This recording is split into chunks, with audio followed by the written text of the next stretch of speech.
तोता और रानू चिड़िया सुबह से बैठे हुए थे। तोते भैया अब चलें, ये किसान तो घर जाएगा नहीं और ना ही हम किसान की मकई खा सकते हैं।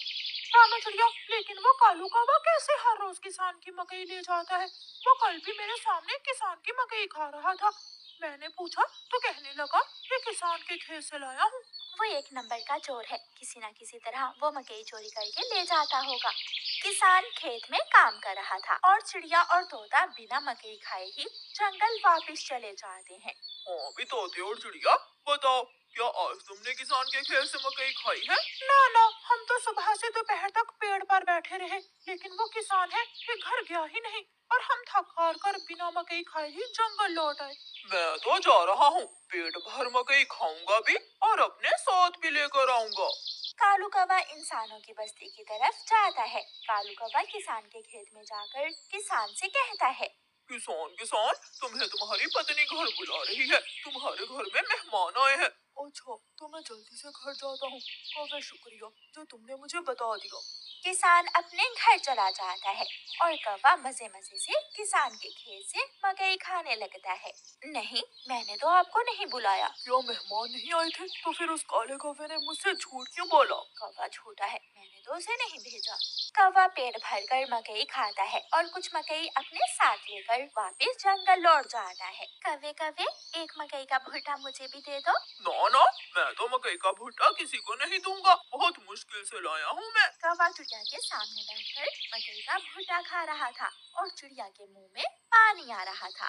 दूसरे दिन कौवा फिर से किसान के खेत में जाता है और किसान से कहता है, किसान किसान, मैं अभी अभी तुम्हारे घर से आया हूँ, तुम्हारे बेटे को तेज बुखार है, जल्दी से घर जाओ। कौवे की बात सुनकर किसान घबरा जाता है और कुछ सोचे बिना अपने घर भाग जाता है और कौवा मजे से मकई खाने लगता है।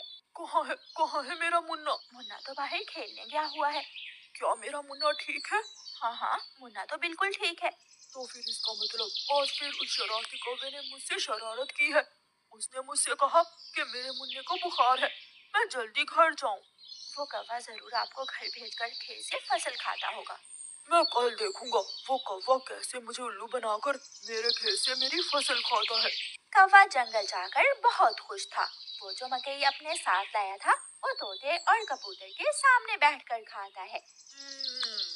वाह वाह, मजा ही आ गया, ये मकई तो बहुत स्वादिष्ट है। यार कौवे, थोड़ी सी मकई मुझे भी दे दो। हाँ ठीक है, अगर तुम मेरे घर का काम कर दो तो मैं तुम्हें भी मकई दे सकता हूँ। मैं भी करूँगा, मैं भी कौवे आपके घर का सारा काम करूँगा, मुझे भी मकई दे देना। ठीक है, तो फिर जल्दी से मेरे साथ आ जाओ। कौवा कबूतर और तोते को अपने घर ले जाता है। तोते, तुम जल्दी से मेरे घर की सफाई सुथराई कर दो और कबूतर तुम जल्दी से मेरे सारे बर्तन धो दो, फिर मैं तुम दोनों को मकई दूंगा। फिर कबूतर अपने काम में लग जाता है और तोता कौवे के घर की सफाई सुथराई करने लगता है। दोनों अपना अपना काम खत्म कर देते हैं। कौवे, मैंने काम कर दिया है, अब मुझे मकई दे दो। मैंने भी काम कर लिया है, मुझे भी मकई दो। कौन सी मकई? चलो भाग जाओ यहाँ से तुम दोनों, मैं तुम्हें कुछ नहीं देने वाला। तुम धोखेबाज हो, तुमने धोखे से हमसे अपना काम करवाया और अब हमें भूखे ही भेज रहे हो। कबूतर और तोता वहाँ से चले जाते हैं। कौवा हर रोज की तरह अगले दिन भी किसान को पागल बनाने के लिए किसान के खेत में चला जाता है। कौवा किसान के पास जाता है और किसान से कहता है, किसान किसान, मैं अभी अभी देख कर आया हूँ, तुम्हारी गाय जंगल की तरफ जा रही है, शायद उसकी रस्सी टूट गई होगी। मेरी गाय को तो शेर खा जाएगा। कौवे, मैं जल्दी से जाकर अपनी गाय को बचाता हूँ। किसान वहाँ से जाता है, लेकिन आज किसान थोड़ी दूर जाकर पेड़ के पीछे छुप जाता है।